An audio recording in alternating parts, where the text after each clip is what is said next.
Bonjour, c'est Virginie qui vous parle du tarot de Marseille. Bienvenue sur ma chaîne à la rencontre du tarot de Marseille, une approche non divinatoire des 22 lames majeures. N'oubliez pas de vous abonner pour les nouveaux venus. J'explore sur chaque vidéo un point de vue sur ces 22 lames majeures.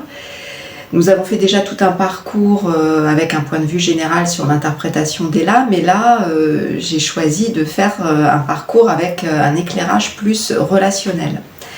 Nous arrivons à l'étape de la justice, donc la 8e lame. Donc on a fait déjà toute une étape que je vous avais expliquée comme étant plutôt le fait de faire un bilan sur là où on en était individuellement dans la relation.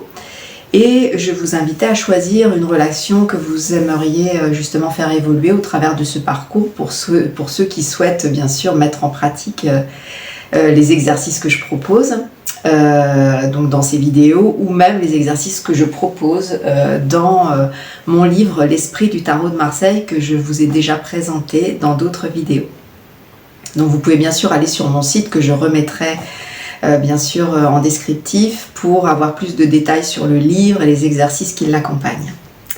Alors nous voilà arrivés à la lame de la justice, qui est donc derrière moi, une femme sur un trône, droite, digne, qui a un regard assez neutre sur les choses, c'est-à-dire qu'elle est là pour juger mais sans affect, et pour voir justement la vérité au-delà de l'apparence, voir ce qui est de l'ordre du mensonge ou ce qui est de l'ordre de la vérité, et d'arriver à trier comme cela dans ce domaine du sentiment qui n'est pas toujours évident à explorer, parce que justement il y a toutes ces émotions, toutes nos attentes dans la relation qui empêchent justement l'esprit de s'exprimer bien librement, on pourrait dire. Donc là, à ce stade, nous entrons dans la deuxième phase. Je vous avais dit donc la dernière fois, on peut séparer le tarot en 3 grandes étapes, en tout cas les 22 lames. Il y a le mat, donc, qui est lui un petit peu le joker, le troubadour qui va cheminer dans ce parcours des 21 étapes. Et ces 21 étapes, on peut les séparer en 3 grandes étapes qui sont de 1 à 7, donc jusqu'au chariot la dernière fois où on avait parlé d'engagement. Donc là on s'engage à changer, on s'engage à évoluer, on s'engage à aller de l'avant et dans une nouvelle direction avec le cheval rouge. Donc je vous renvoie à la précédente vidéo. Et là on entre dans une deuxième grande étape, de la lame 8 à la lame 14, la lame de la tempérance, où là quelque part on va être plus dans une forme de confrontation, à la fois avec soi-même et ses travers que nous allons devoir se défaire, nos mauvaises habitudes, et puis en même temps peut-être une confrontation à l'autre qui lui-même va réagir à notre travail en quelque sorte. Et donc là l'idée, ça va être justement dans ces 7 prochaines étapes de beaucoup communiquer avec l'autre pour essayer de faire avancer les choses. Et on va démarrer avec cette lame de la justice, qui dans son langage, je dirais son interprétation générale, parle beaucoup des valeurs morales, des vertus, des qualités que l'on porte en soi, du fait de faire gagner le bien justement sur le mal ou la faute, puisque là on est dans une histoire de justice, donc et d'équilibre à trouver quand même avec cette balance que notre personnage tient dans sa main gauche au niveau du cœur. Donc il y a comme un équilibre du cœur à trouver et ne pas se laisser embarquer dans un des 2 plateaux, dans des extrêmes en quelque sorte. Donc soit dans le fait de se soumettre dans la relation en acceptant tout ce que l'autre nous propose, c'est-à-dire pour être aimé, pour continuer la relation, on va accepter les règles de l'autre. Ou à l'inverse, on va être dans une forme d'abus de pouvoir par rapport à l'autre qui va lui-même se soumettre à nos volontés. Donc c'est toute cette histoire de prendre conscience que la relation dans un côté égotique, quand on n'a pas assez de lumière, assez d'esprit et de conscience dans la relation, eh bien, va forcément nous emmener dans des extrêmes dominant-dominé qu'on connaît très bien, qui ne sont pas flagrants comme ça extérieurement, enfin pas toujours, hein, dans les relations plus, plus conscientes, hein, donc c'est très subtil, hein, les moments de déséquilibre, je dirais, dans la relation, où tout d'un coup l'autre va prendre le pas ou le pouvoir sur l'autre. Donc tout ça, il faut être très vigilant dans cet aspect d'équilibre, hein. Donc ça, ce sera un des premiers exercices, je dirais, à travailler pour cette semaine ou les 15 jours à venir, de bien être observateur là où justement on va trop loin dans certains extrêmes et quelque part on n'arrive pas en fait à être dans ce qu'on appelle le respect. Donc voilà le mot que je voulais vous amener, puisque dans les qualités relationnelles, on va dire, de la justice, une principale que je voulais mettre en avant, c'est ce mot respect. Hein, parce que c'est le fait de respecter le bien en l'autre. Alors évidemment, de respecter son propre bien, c'est-à-dire de respecter son esprit. Donc pour ça, il faut être justement bien relié à sa nature spirituelle pour pouvoir respecter justement les volontés de son esprit. Mais c'est aussi respecter l'être spirituel que l'on a en face de soi. Donc cette personne donc, que vous avez choisie, hein, pour faire ce travail, ou le groupe, votre place dans un groupe que vous avez choisi aussi, ça peut être très intéressant de voir ça aussi, et bien de respecter ce qu'est l'autre. Donc pour ça, il faut voir que l'autre a autant de valeur que vous dans la relation. Et souvent, sans s'en rendre compte, eh bien, on pense souvent à soi, au fait de se faire respecter, de s'affirmer. Voilà, il y a toujours finalement la peur soi-même d'abord d'être blessé. Et c'est tout le problème de la blessure d'amour, de la blessure d'abandon que l'on se traîne immanquablement, parce que par toutes sortes de choses qu'on a vécues dans sa vie. Et si on est justement quelqu'un de sensible, on va être trop tourné finalement vers sa propre blessure. Et là, bien sûr, renforcer son égoïsme et manquer de respect par rapport à l'autre.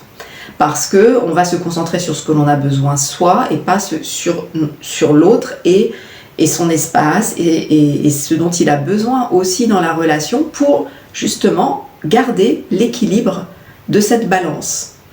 Donc l'épée que notre personnage porte dans sa main droite, c'est justement l'épée du discernement qu'on avait déjà vu il y a de l'âme plus haut avec l'amoureux.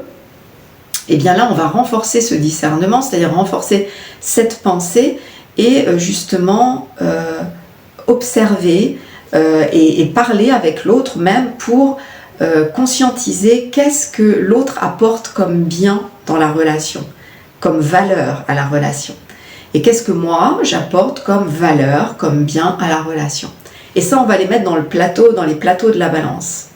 Voilà, pour que chacun ait conscience, en fait, de la force, du bien qu'il apporte à cette relation et dont il est finalement le garant pour que la relation reste en équilibre et que chacun reconnaisse le bien que l'autre apporte. Donc voilà, ce serait ça le petit exercice que je vous propose de vivre pour mieux sentir la justice qui est donc la gardienne du vrai, du bien, de la moralité. Alors pas justement la moralité qu'on nous a inculqué depuis notre enfance, mais ça on l'a déjà vu avec nos personnages, nos couples empereurs, impératrices et papes et papesses. Donc ça, normalement déjà on a conscientisé les influences de notre éducation. Là, je ne parle pas de ça, je parle plus de cette force de justice, d'équilibre qui est liée à notre propre moralité que l'on a pu acquérir au fur et à mesure de ces expériences relationnelles. Donc voilà, donc c'est un petit peu là où on va commencer à entrer en relation avec l'autre, à discuter, à essayer d'échanger sur ce qui fait la force à la fois de la relation euh, qui est formée donc grâce à ces deux êtres, mais aussi ce que chacun apporte en bien dans cette relation pour pouvoir après aller pouvoir combattre des mauvaises habitudes. Mais là, on essaie de renforcer ce bien, cet état justement d'équilibre que propose la justice. Et ce que je voulais rajouter aussi, ce qui est, mais là c'est plus par rapport à moi et mon expérience dans ce parcours des 22 lames que j'essaie de vivre bien sûr pour pouvoir trouver au fur et à mesure des exercices, c'est que ce qui a été intéressant dans mon parcours, c'est que là, à cette lame-là, a ressurgi des choses de mon passé. Des conflits non réglés, des choses qui sont venues me mettre en défi d'essayer de clarifier justement avec le recul, sans émotion, ce que j'avais pu vivre à certains moments il y a quelques mois, ou voilà, pour essayer d'éclairer justement des problématiques relationnelles qui n'étaient peut-être pas assez réglées profondément. Donc soyez vigilants à ça, parce que cette lame de la justice peut vous faire ressurgir des problématiques du passé, comme pour vous montrer, rappelle-toi, à ce moment-là, tu as vécu ça, maintenant que tu as plus de recul, tu peux voir quelle était ta problématique, et donc par rapport à la relation que tu es en train de travailler, c'est important d'en tenir compte pour ne pas retomber dans ces écueils. Voilà, donc c'est un petit peu une lame bilan, on va dire, et donc ce que je voulais surtout laisser comme empreinte avec cette justice, c'est le mot respect. Donc d'arriver à respecter le bien spirituel de l'autre, et donc bien sûr, si vous respectez votre propre esprit, votre propre cœur, je dirais, mais au-delà de la personnalité et des attentes égotiques, eh bien vous arriverez d'autant mieux à respecter bien sûr la part spirituelle en l'autre, et à avoir à lâcher justement ce dont vous avez besoin pour vous concentrer sur quelque chose de plus grand et de plus élevé, qui va aider en fait la relation elle-même à s'élever. J'espère que j'ai été claire. En tout cas, semaine de clarification, de bilan, et en même temps on commence à communiquer avec l'autre sur ces deux plateaux de la balance, pour que chacun trouve sa place dans la relation avec un bien qu'il doit apporter. Voilà, je vous laisse avec cette justice, et donc je remets tous les liens en dessous pour aller plus loin sur la connaissance des lames du tarot avec mon livre, et notamment les autres qualités que propose la justice.